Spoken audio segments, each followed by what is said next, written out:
Hey everyone, I'm back, and today I'm going to be doing something that I usually don't do, and this is the first time I'm going to be doing it, and that is going to be a spoiler talk for Kong Skull Island.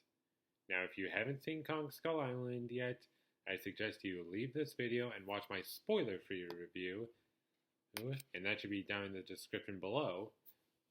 And if you want to see my thoughts, that's the video to click on, but this is not it. This is for people who have seen the movie. This is also to help me explain things that I wasn't able to fully complete.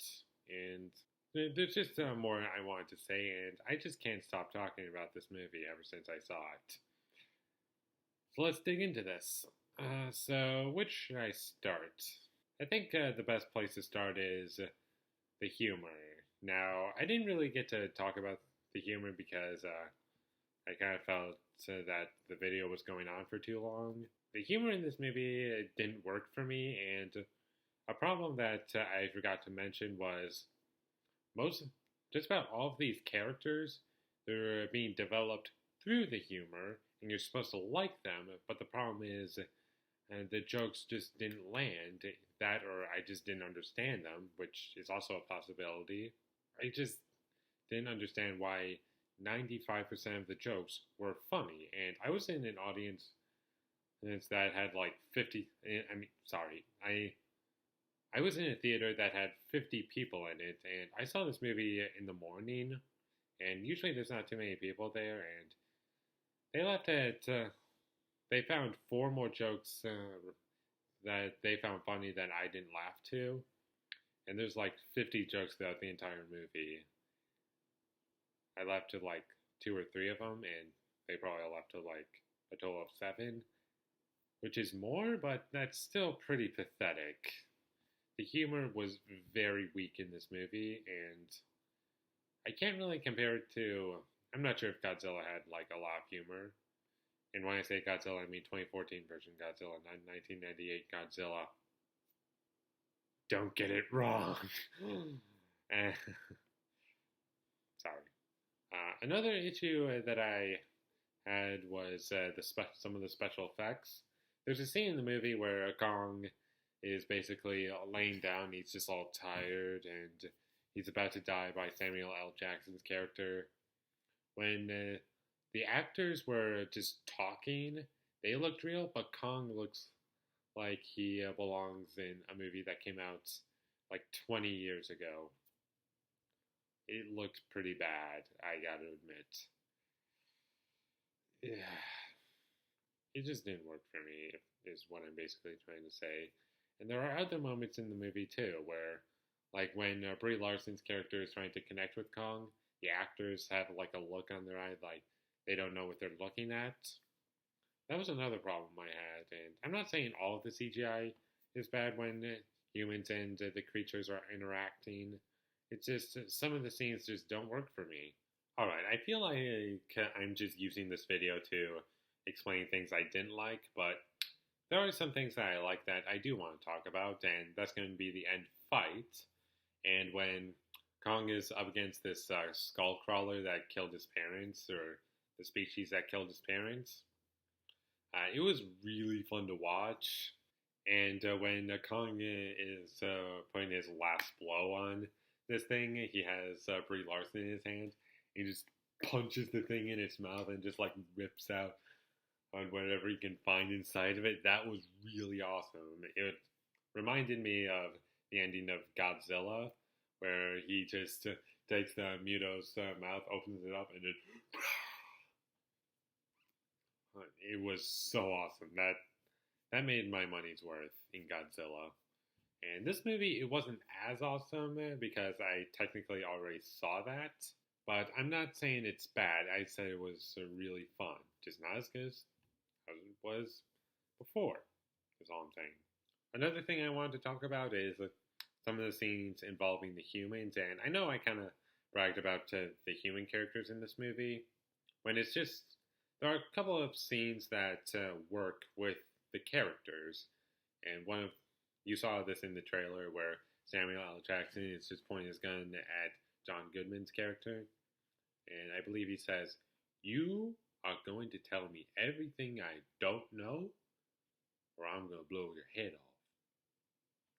Like, that was a really good scene. It helped explain John Goodman's character, what he's after, and it kind of gave Samuel L. Jackson the motivation to kill King Kong. And I thought that was a really good scene. Another human character scene that I liked is when Tom and no Samuel L. Jackson is getting ready to get rid of King Kong for killing his men. He and they're just kind of there's like this big fight between Samuel L. Jackson and John C. Reilly. Yeah, that was another scene I really liked because it helped give something to. It gave the film a reason to get yourself into it, and Tom Hiddleston's character, when he's asked whose side he's on, he replies, "I'm going to take these civilians and bring them to the boat." And there's really no arguing whose side he's on. Like, you're either out to kill this thing or you're trying to protect this thing. But he's not doing either of those two.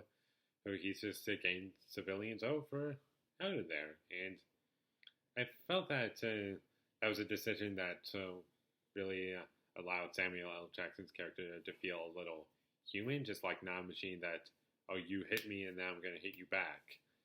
Like, if you're going to do something harmless, then just go do it. Now, does that scene add into anything? I guess, but there's not much to say about it. It's just something I enjoyed seeing on the screen. And when Samuel L. Jackson's character dies, he's like, he's still trying to kill Kong. It kind of showed that he didn't really have a character arc. He's still trying to do what he set out ever since he got to the island after his men got killed. That was also something I enjoyed, but unfortunately, there's not really much else to say about the human characters.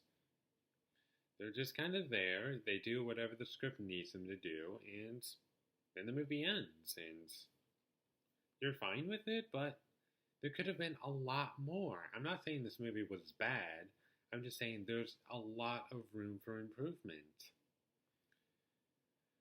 So, that's why I just can't stop talking about Kong Skull Island. There's just so much to talk about. So, in the end, I do think this movie can be worth watching if I gave you enough reasons for you to go see it. And there's one thing I also want to talk about, that would be the end credit scene, and it's basically where the movie ties itself into Godzilla. And I thought it was cool that how they showed it, but I don't think it would have added anything if it wasn't in the movie. But then again, this is kind of a cinematic universe, so whatever. It's inoffensive, but I guess they could have taken it out or left it in. I don't know what they're gonna do. And before I go, I'm just gonna say like one last thing. If you've seen all the trailers and you know that this movie is going to tie itself into Godzilla, then my biggest problem would be you basically know the entire film, and there's really not going to be any surprises when you go into it. So, there's Kong Skull Island. I think I got everything I wanted to say. I think there might have been like one or two things, but overall, I am satisfied with what I said at this point. So, I think I said this in my review. If you've seen Kong Skull Island, let me know down below. But for this time, I'm going to ask, what do you want to see in the next monster movie? Whatever you think should happen, let me know down below. So don't forget to like this video, share it, and to subscribe to be a part of Foley Nation. And I'll have my next review up soon. It's probably going to be Beauty and the Beast. And until then, have a great day.